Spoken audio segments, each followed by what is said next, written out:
So when I got to the point where I was okay with me, then it was easy to share me and have conversations with people. But that took a long time. I was probably, or 30 years old before I was comfortable in an atmosphere that involved a lot of people that were relying on me. So it was a struggle, but I think it paid off.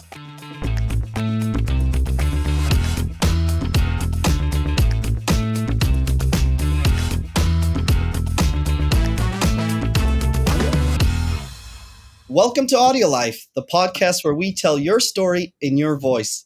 I'm your host, Gafour Masood, and I'm joined by guest Michael Dymond. Michael, welcome. Thank you. It's exciting.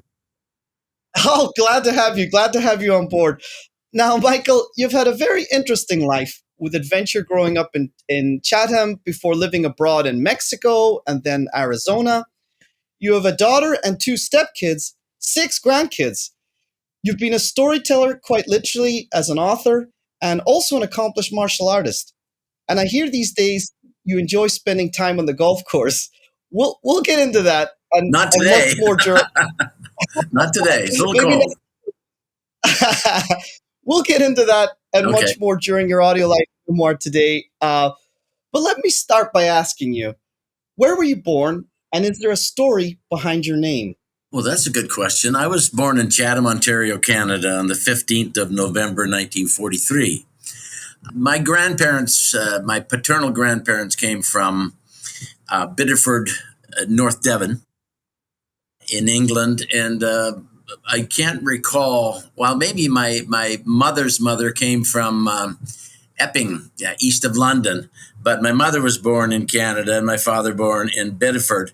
I did some research, limited years ago, on the name Dymond, and I didn't come up with much other than I think my grandparents were in the transportation business in Biddeford, and when that sort of made some major changes, they decided to emigrate to Canada, I think in 1928. I can't think of anything significant that I found out about the name Dymond. It's common here in the Americas. It's spelled differently, in some cases DI, and certainly DIA, but I don't know of anything significant about the name Dymond. No worries. It's a very cool name, if I may add. Mike Dymond, it sounds like one of those flashy names, has a presence to it. If I was to ask you, what are 3 words you would use to describe yourself now? Only 3 words. Energetic. I think fun. And as my sister would say to me from time to time, you were irritating. Those quickly come to mind. And I don't look at any of them, certainly the irritating, negatively, because a number of friends of mine says, you're not irritating. You're just, I don't know, just full of life, I guess, and going all the time. I often find that the first words that come to mind are genuinely the most honest and authentic. And I really liked your 3 responses, fun and energetic. We had a small brief before we started the podcast, and I was already picking up that energy. And the third one, like you said, irritable, like it depends on your perspective, could be playful. You like to tease, Yes, you like yes. to have fun. So, and Yes. it also shows a humbleness and openness that you would you share that as well. So thanks for that, Mike. Let's talk a little bit about your childhood. What was it like growing up when you were young? I wrote, the first book I wrote was called It's Just About Me. It was never intended to be that name, but it was to be Flippin' Me, which was the nickname that my mother had for my sister. And I wanted to write a story because I thought we were special, and we in fact were not. I thought that I wanted to write something about two young kids growing up in small town Canada post-war, without a father that war had taken from them. So I think from an early age, knowing that my mother's life was totally destroyed when Dad didn't come home from the war, I was sort of on my own, and I don't mean that in a negative sense. I made most of the decisions I made about my activities in my life from probably age 7 on. I made. And I remember lots of times asking my mother to do stuff, and she says, "Well, we can't. You'll have to wait and see," or "No." And I never accepted the word no. I just went ahead and did my own thing. So my grandmother on my mother's side would say I ran the streets as a young boy. And in fact, I did. And when I look back at some of the stuff that I was involved in, I'm surprised that I'm alive today. But I had a very active, very busy youth. My sister on the other side of the coin sat at home and did mom's bidding and grandma's bidding, and really didn't do much beyond that. But I was very active, and one of the places that I hung out as a kid for years, right through to teaching swimming lessons at the pools in that park, was a small park just a few blocks from my house in Chatham, where I spent my summers. And it was so important to me that I wrote a novel about it. Wow, that sounds like an incredible childhood, and as you mentioned, so important to you that you felt like, compelled to write about it. What are some of your fondest memories from your younger years? If you could just select maybe one or two that really had an impact or stuck out for you. Wow. I think it was the fact that I had freedom. I had more freedom than a number of the kids that I hung out with. Freedom to explore, freedom to play, freedom to probably hang out in places where I shouldn't, with people that I shouldn't, going places where perhaps I shouldn't.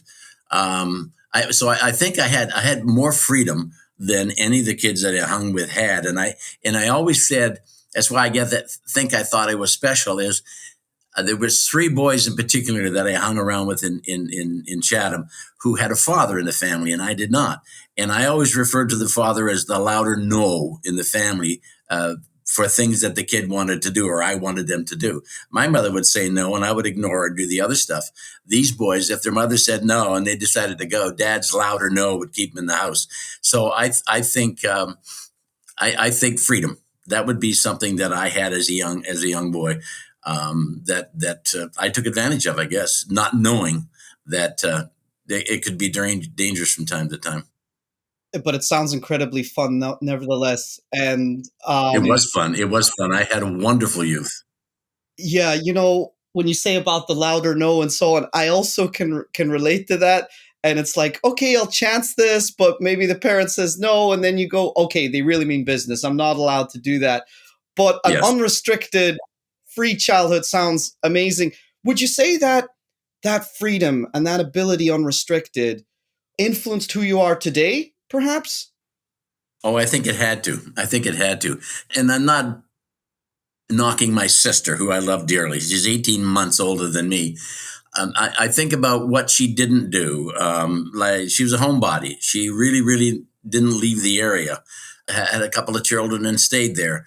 I don't criticize her for doing that because I think there are some people that need to stay where they're at in order to keep foundations in those communities. And there also needs to be people like me that sort of ran the streets. I was very lucky to have had the opportunities to sort of do what I wanted when I wanted, and that was Mhm. it. I remember once, I don't know how old I was. Probably it was still in public school, and I was sort of dating a girl in grade 8, more friends than dating, and I got to know her brother, and they were from Toronto, and they never liked Chatham. So one day he came to my place over on where I lived and knocked at the door and said, "Hey, you want to go to Toronto?" I said, "Yeah." So we just ran out the door, walked around the block to Highway 2, and hitchhiked to Toronto.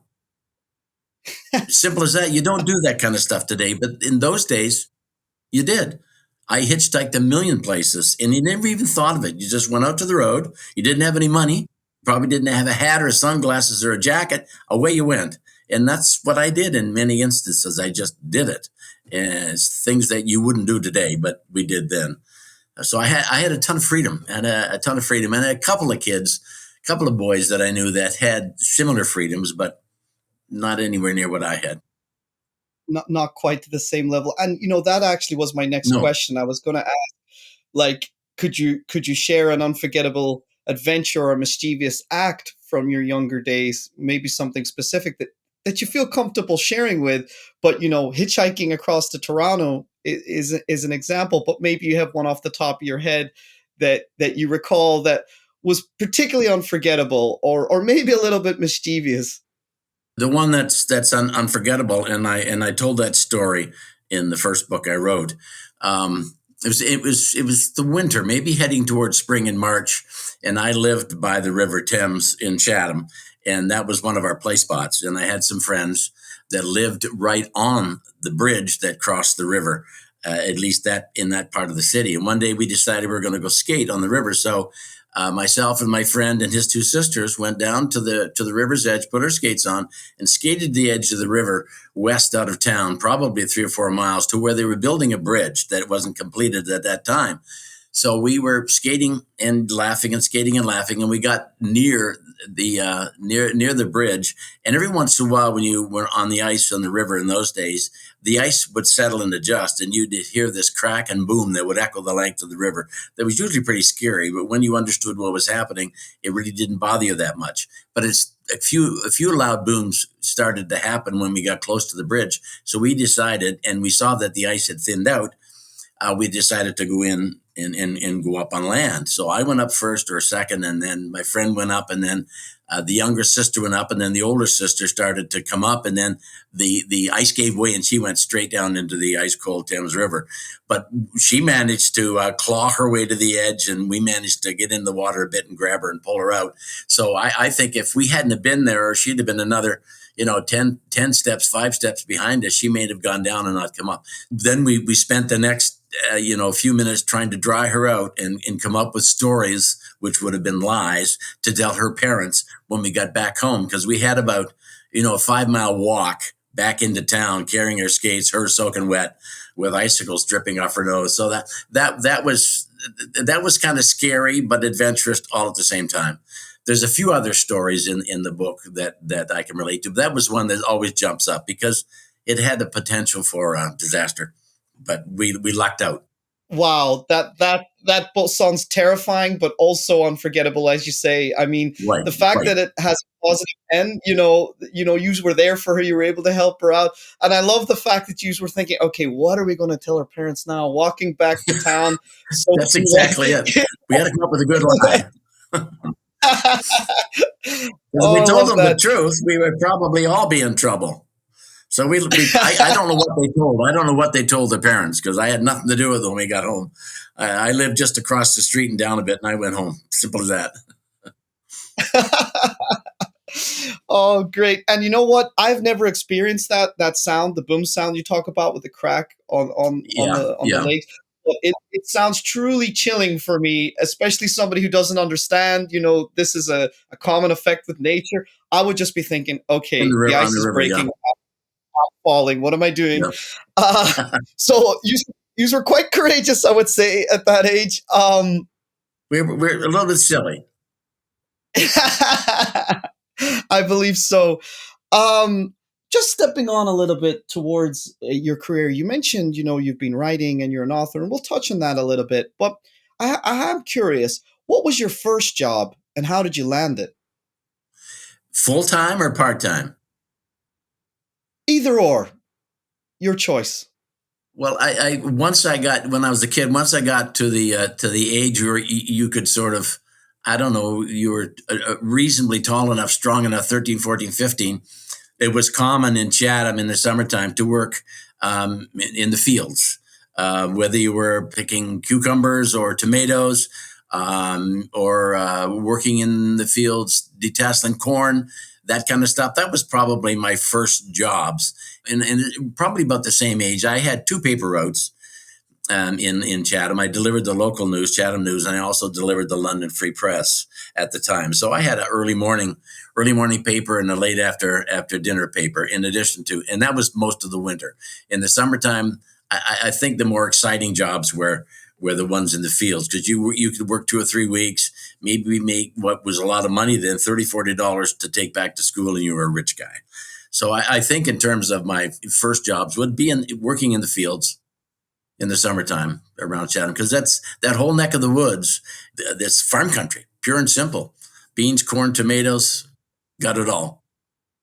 And I guess it has a beautiful aspect to it as well, right? I mean, it's really out in nature. You're really connected to that, and just being outside, I guess, in the summer you mentioned. So I'm not an expert on geography there, but I imagine it, beautiful, bright blue skies, reasonably warm, or is it cold as well that time of year?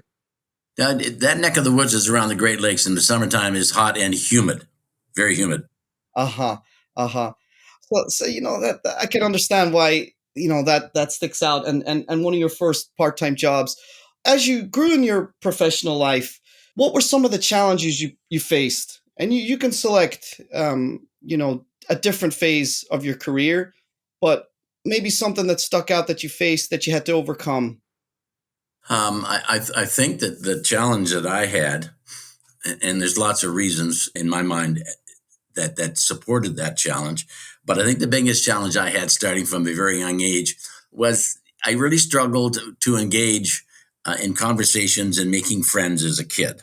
And that sort of went through high school and a bit into college. And it wasn't until I was out of college a few years that I really started to sort of get a grip on that. And I got a grip on that through some programs, leadership programs I was involved in over the years in the 1970s and early 80s. But I think the biggest struggle I had was engaging with people. And once I got into a conversation, being able to speak without tripping over my words on a regular basis. That was the biggest struggle for me as a kid and into adulthood. The example I come up with was it's either in grade 7 or grade 8 in McHugh School in Chatham. I sat at the back of the class because that's where they put me, not because I was stupid and not because I was an irritation, because that's what they did with the students that were in irritation in class. They put them at the back. And if you knew the answers to every question the teacher asked, and you sat in the front row and raised your hand to answer, then you were part of the good crowd. But I couldn't do that either. I had to think long and hard about a question. Then by the time I got the answer, it had already been answered. So what I started to do at a young age, even in high school, was make notes. At the end of the day, with some frustrations that I may have felt and some comments I wanted to make but couldn't, I would write it out. It was like a diary, but not a diary, a journal. And I started to keep one of those, and I kept one of those, and I still keep to today a journal. I'm not in it as much as I used to be, but I started making notes. And what I did after about 30 years, the second book I wrote, called The Sail Needs the Wind, is a compilation of 30 years of notes that I wrote that I just built on and published a book. So that was my struggle as a kid, engaging, simple as that, with people.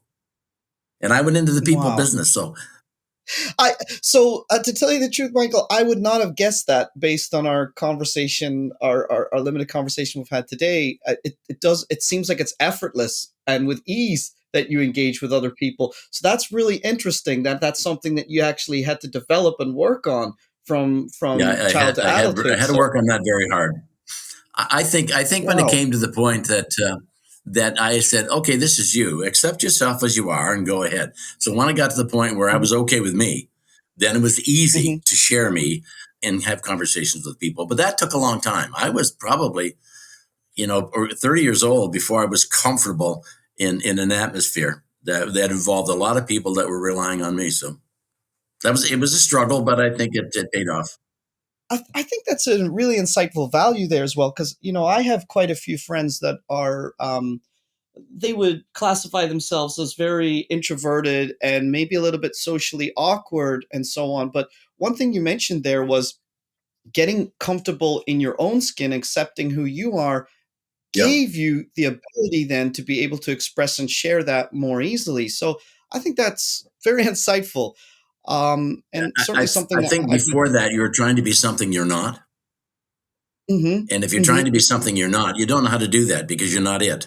But once you realized who or what you are and accept it, then it's easier to just, it's like telling a lie. If you never tell a lie, then you never have to try to remember what you said the last time you spoke. No matter how dumb it may sound, just tell them the way it is. It was a long time overcoming, but it worked. I say the same thing. The truth sets you free. When you're just living authentically, okay, it may Yeah. not fit societal norms or it may not fit the situation you're in, but you're being truthful to yourself. And isn't that the most liberating experience you can have, right? Well, it is. So It is. Once you accept the fact that that's who you are, And I appreciate that in other people too. I want to see people as they are. I don't want them to be behind some kind of a facade either. I can deal with anybody, no matter how weird or horrible they are, if they come as themselves and try not to be something they're not. So I can deal with that. Right. I think there's something refreshing about getting somebody direct that wears their heart on their sleeve. Whether you like them or you don't like them, it's like, okay, well, True. it is what it is, right? It doesn't have a mask, it doesn't Yep. have a facade. Well, thank you for that. And we might touch a little bit about that a little later on about your personal Okay. growth and philosophy because I think you have a lot of wisdom there to share. But I just want to finish up on a little bit about your career because you've mentioned a few times here on the podcast about being an author and having some books written. But could you explain to me a little bit about the progression there? You finished high school and you went to college. Was your major in relation to writing, or is that something that you transitioned to later? Could you give me a little bit about the steps and the timeline on how you moved into writing and what made you passionate about it and how it all came about? Well, long story short, and I can elaborate on it, but I've said to people when they've asked me about writing, I just had a head full of stuff I wanted to say. I had some stories I wanted to tell, the stories in my first book, the novel, the third book. I just had a story I wanted to tell. So that's what I did. Now, I think I stumbled into writing. The years that I spent at that McHugh Park as a kid in Chatham, and that's the sort of the focus of my third book. Um, that's where I spent my summers, and right up to leaving in 1963 to go to college, the park, particularly the pools that I played in as a kid, I learned how to swim in. I learned how to guard in. I learned how to teach in. So I spent from the age of 7 through to 19 in the parks and in the pools. And that's what I kind of wanted to do for a future, but I had no idea how to do that because there wasn't any post-secondary schooling that offered that then. In 1963, the government decided they wanted to put together a full-time academic program for people who wanted to work in the quote-unquote recreation field, because up to that point, it was in-service training only, post-war in-service training. So they created this 2-year diploma program at the University of Guelph. And if I hadn't seen the brochure on the desk of the person I worked for in Chatham, I would have never known about the program because I had no idea what I was going to do at the end of high school other than maybe do grade 13, which still existed then, and then go to university or take a technical position at a local college in Windsor to learn how to draw lines. So I found this brochure and I applied and got an interview and got in. So in the fall of 63, I went off to Guelph and did that 2-year program. And then from that point on, I was working in the not-for-profit sector in Toronto, Boys and Girls Clubs. And then I went to a municipal position. And then that's what I did for the next 30 years. And I don't know that that's what that whole process encouraged me to write. I had never intended to become an author, as it were, because I don't think my writing is that good. But I had a story to tell, and I just had to write it because that's what I wanted to do. And I knew then that any good writer that was successful didn't necessarily write as well as their books suggested, because they all have wonderful editors, and that's what you've got to have as a writer, because nobody can edit their own work when it gets beyond 10 or 15 pages, and you need some different eyes to look at it. So I decided I just had stuff in my head. My head was full of stuff because I ran the streets as a kid and I just wanted to talk about it.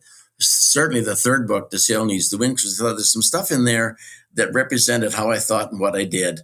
And there may be some people out there could have benefited from reading that. Now, whether they have and they have benefited, I do not know. But I never thought about being an author. Although, looking back to public school and high school, I never liked multiple choice questions on exams because that you had to remember facts in order to that. I like narratives, so that if they asked a question where I could bullshit them, if you will, then I would talk and write and write and write, and that's what I like to do on exams. And maybe that's was the impetus behind my wanting to tell stories and write books. I'm sure plenty of readers have gained insight and some wisdom. Hopefully, I'm going to check these out after our podcast as well today. Certainly, certainly excited to read your first book as well, because I think there's going to be a ton of stories from running the streets back in the day. To stealing my friend's dad's car.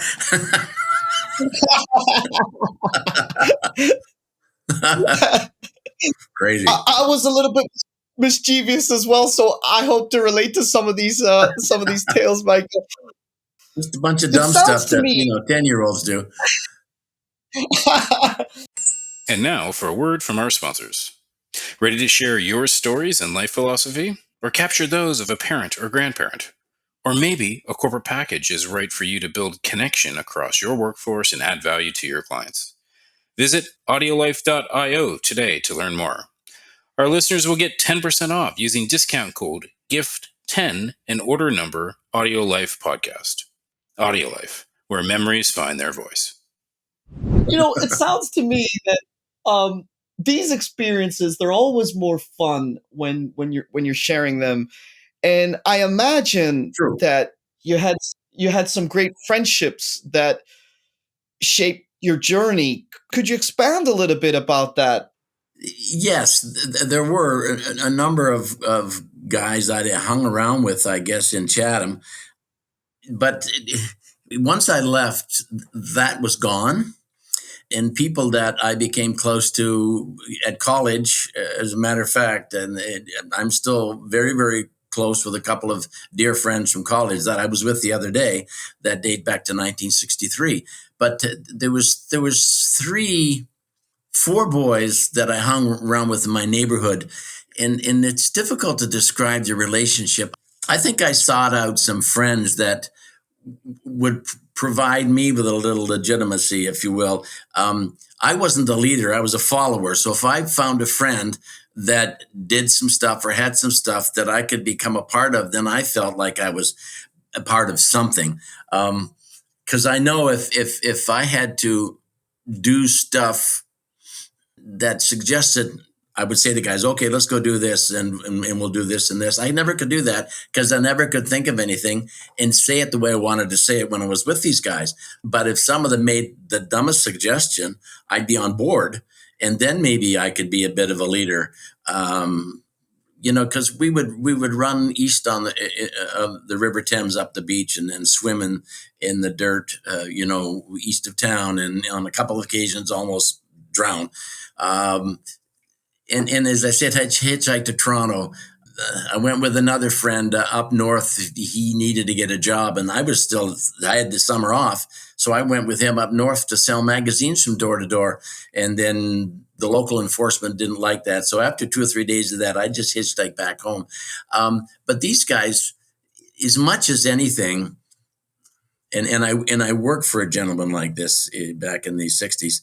What I learned from all of those guys, I guess, was what not to do in life, as opposed to what to do. So if we hung out together and things were happening, I would say I might have done something, but I would say to myself, well, we shouldn't do that, or I shouldn't do that.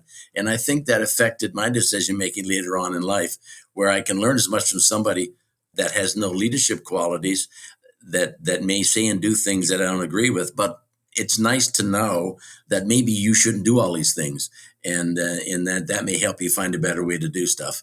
I think the boys I hung around with in Chatham, probably they all had similar issues that I had, and that is engaging with others. And if someone came along that was keen to engage with you, then you just lobbed onto that friend and you never let them go.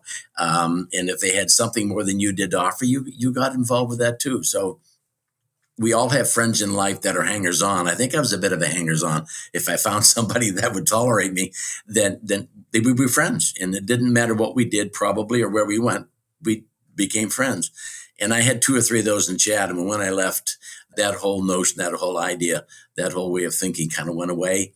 And then I started to make friends with people that had something meaningful to say and do. And I've stuck with them ever since as good, close friends. And then I made some good friends in the career as in recreation that I'm still friends with back in Chatham, and as well in Port Dover and Hamilton. Very, very good friends that I hope I never lose.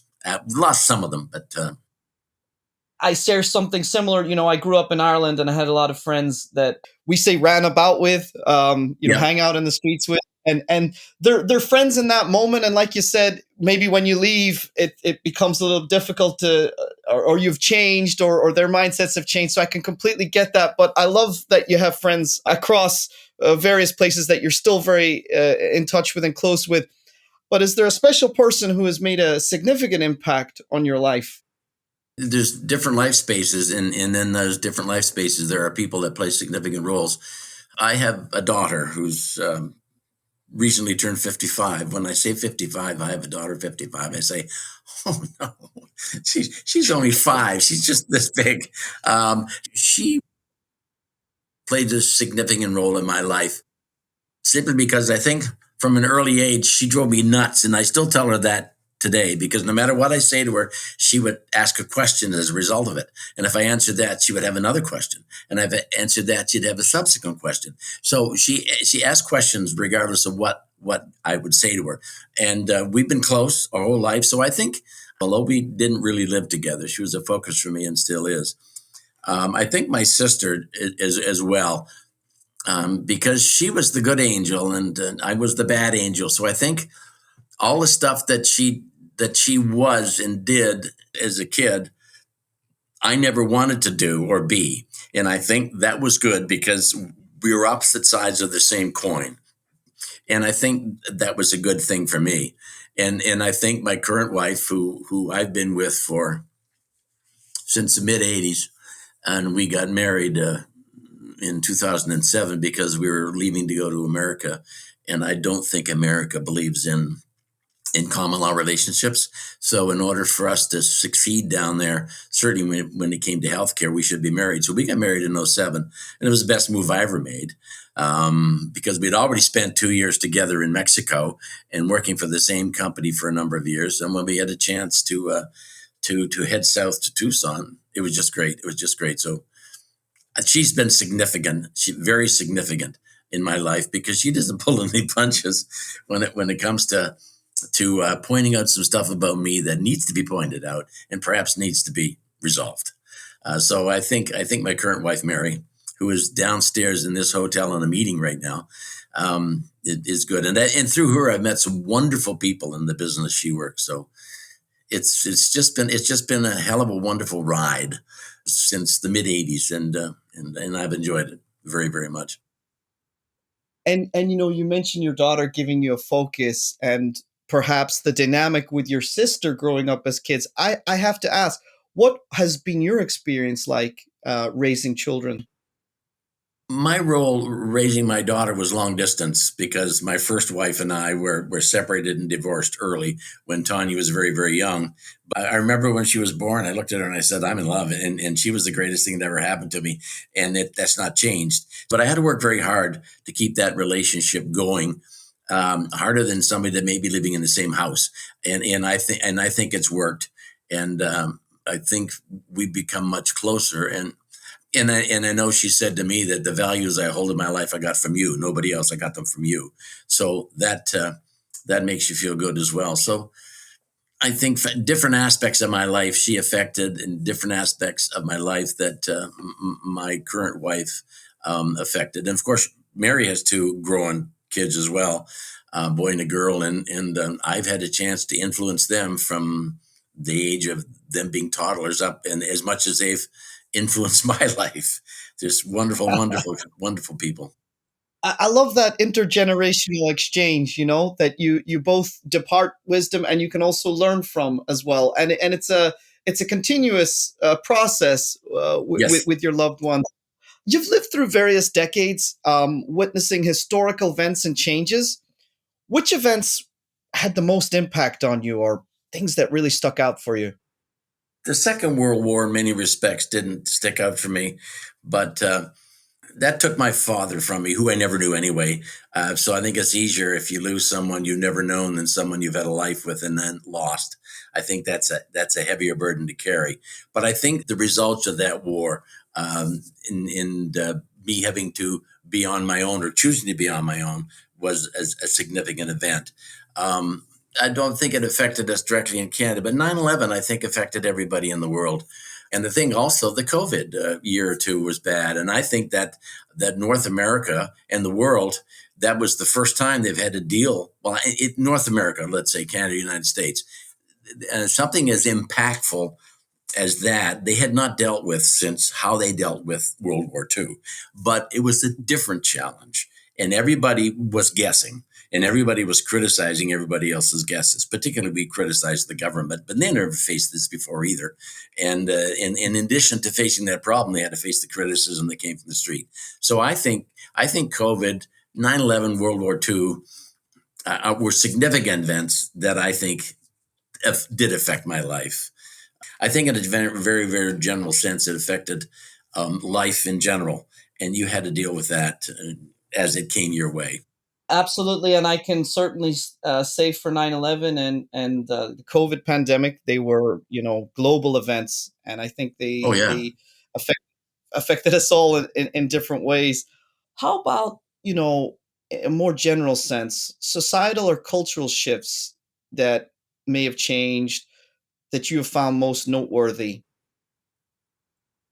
I don't know how this necessarily affects me directly, but I know that, and I'm seeing it in Canada too.